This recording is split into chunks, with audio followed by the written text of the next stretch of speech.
কোনো কথা বলবেন না।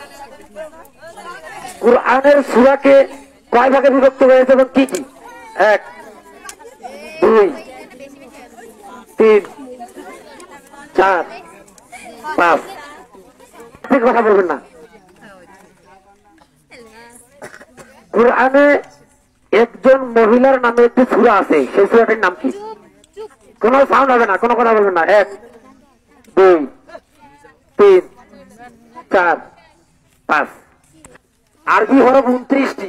কি কি? আলিফ, বা, তা, সা, জিম, হা, খ, দাল, জাল, র, ঝা, সিন, শিন, সাদ, দাদ, ত, জ, আইন, গইন, ফা, কফ, লাম, কাফ, লাম, মিম, নুন, ওয়াও, হা, হামজা, ইয়া।